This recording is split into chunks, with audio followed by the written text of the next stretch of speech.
اور یاد رکھیں حکمران بین الاقوامی اسٹیبلشمنٹ فساد بھی مچاتی ہے تو معصوم جملوں کے ساتھ ہم تو امن کے قیام کے لیے جا رہے، افغانستان کو تباہ و برباد کر دیا اور ہم تو افغانستان میں قیام امن کے لیے آئے، عراق کو برباد کر دیا اور ہم تو عراق میں امن کے لیے آئے، لیبیا کو برباد کر دیا اور ہم تو لیبیا میں امن کے لیے آئے ہیں۔ ان کے پاس الفاظ بڑے خوبصورت ہوتے ہیں، ہمارے لیے بھی کہتے ہیں ہم تو مدارس کو قومی دھارے میں لانے کی کوشش کر۔ وہ قومی دھارہ تم جانتے ہو؟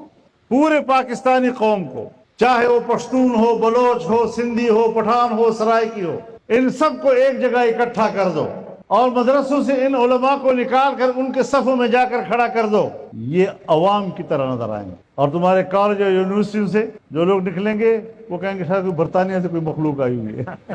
تم معاشرے سے الگ تھلگ نظر آ رہے ہو، خود کو قومی دھارہ کہتے ہو اور ہم عوام کے رنگ میں زندگی گزار رہے ہیں، ان کی صفوں میں زندگی گزار رہے ہیں، ہمیں آپ کہتے ہیں قومی دھارے میں آئے۔ ہم آپ کے نظریے کے مطابق قومی دھارے میں آنے کے لیے تیار ہیں، لیکن سودا تو کرو، تم آؤ اسلامی دھارے میں، ہم آئیں گے قومی دھارے میں۔ واہ واہ، یہ کیا پاکستان ہے؟ آپ اپنے آپ کو اسلام یعنی حقوق نسوان کے نام پر زنا کے راستے کھولے گئے، اور آج نئے نئے قوانین تجویز ہو رہے ہیں، 18 سال سے کم نکاح نہیں ہوگا ورنہ جرم ہوگا، یعنی جائز نکاح کے لیے مشکلات اور حرام زنا کے لیے آسانیاں پیدا کرنا، یہ پاکستان کا کردار ہے، یہ ہمارے حکمرانوں کا کردار ہے۔ اس قسم کے قوانین اسمبلی میں لائے جاتے ہیں، اور پھر یہ بھی آپ ذرا مد نظر رکھیں کہ اس پاکستان میں گھریلو تشدد کے خلاف قانون کے نام پر جو قوانین لائے جاتے ہیں قرآن و سنت کے منافی۔ میں نے خود ایک منسٹر سے سنا جو اس وقت کا وزیر قانون تھا، مجھے کہا ہم ایک ایسا قانون بنا رہے ہیں کہ پورا مسودہ پڑھنے کے بعد میں نے کہا، وہ وزیر کہتا ہے کہ میں نے کہا کہ یار اتنا لمبا مسودہ بنانے کی کیا ضرورت ہے، بس آئین میں جہاں عورت کا لفظ ہے وہاں مرد لکھ دو اور جہاں مرد کا لفظ ہے وہاں عورت لکھ دو۔ مغرب کی پیروی میں لَتَتَّبِعُنَّ سُنَنَ مَنْ قَبْلَكُمْ شِبْرًا بِشِبْرٍ وَذِرَاعًا بِذِرَاعٍ حَتَّى لَوْ دَخَلُوا جُحْرَ ضَبٍّ تَبِعْتُمْ قَالُوا الْيَهُودَ وَالنَّصَارَى قَالَ فَمَا۔ مغرب کی پیروی میں قدم قدم، بالشت بالشت تم اس طرح ان کی پیروی کرو گے کہ اگر وہ گوہ کی غار میں گھسنے لگے تو تم وہاں بھی ان کے پیچھے جانا شروع کر۔ صحابہ کرام نے عرض کیا سر ہم یہود و نصارہ کے تابع ہوں گے اور کون؟ آج انہی کی پیروی میں ہم نے دن رات ایک کیا ہوا ہے، اور پھر قانون آتا ہے جنس کی تبدیلی، یہ مغرب کا قانون، اس کا اسلام سے کیا تعلق؟ اللہ تعالیٰ کی تخلیق اور تخلیق کی حکمت، کس کو وہ مرد بنا کر پیدا کرتا ہے اور کس کو وہ لڑکی بنا کر پیدا کرتا ہے۔ يَهَبُ لِمَن يَشَاءُ إِنَاثًا وَيَهَبُ لِمَن يَشَاءُ الذُّكُورَ أَوْ يُزَوِّجُهُمْ ذُكْرَانًا وَإِنَاثًا وَيَجْعَلُ مَن يَشَاءُ عَقِيمًا۔ یہ تو اللہ کی حکمت ہے، اس کی مرضی ہے۔ جہاں آپ قانون کے تحت اجازت دے رہے ہیں تو یہ مغرب کی سوچ ہو سکتی ہے، یہ اسلام کا مزاج ہی نہیں، یہ اسلامی جمہوریہ پاکستان میں ہو رہا ہے، ہمیں ان پر تنقید کرنے کی اجازت نہیں ہے۔ میرے پاس جو دین کا علم ہے اس پر اس کو اعتراض۔ اور آج کل ایک قانون آ رہا ہے اوقاف کا قانون، نیا قانون، میں نے وزیر اعظم سے بھی بات کی، میں نے کہا آپ کو پتا ہے اوقاف ایک شرعی اصطلاح ہے، واقف، وقف، موقوف، یہ ساری اصطلاحات ہماری فقہی اصطلاحات ہیں اور اس کے اپنے قوانین ہیں۔ آپ کا پورا قانون شریعت کے ضابطوں کے خلاف ہے۔ اچھا باقی ہم نے ایسا کیا ہے؟ پھر میں نے کہا کہ آپ سمجھتے ہوں گے کہ پاکستان بڑا خود مختار ملک ہے اور ہم اپنے ایجنڈے کے تحت ایسا کر رہے ہیں۔ کہتے ہاں ہاں ہم تو سمجھتے ہیں کہ ہم نے پاکستان کے لیے کیا ہے۔ میں نے کہا جناب والا یہ جو قانون آپ پاکستان کی پارلیمنٹ میں پیش کر رہے ہیں بعینہ اول تا آخر یہی قانون ہندوستان کے پارلیمنٹ میں پیش ہوا ہے، اس قانون میں انڈیا کا لفظ لکھا ہوا ہے، یہاں پاکستان کا لفظ لکھا ہوا ہے بس، اور وہاں پر بھی ہمارے علماء کرام اس قانون کو خلاف شریعت کہتے ہیں، مسلمانوں کے حقوق کے خلاف کہہ رہے ہیں۔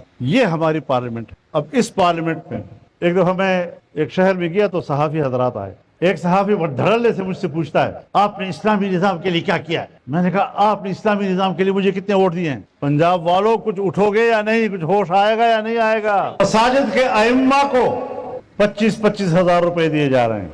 یہ تجربہ ہمارے خیبر پختونخوا میں ہو چکا ہے، وہاں بھی 10,000 روپے تھے اور یہاں بھی 10,000 روپے تھے۔ جب تنقید ہوئی کہ بھائی 7-8 سال کے بعد بھی وہی قیمت ہماری، تو 25,000 کر دیے۔ ہم تو علماء کو روزگار دینا چاہتے ہیں، او غریب لوگ ہیں بیچارے،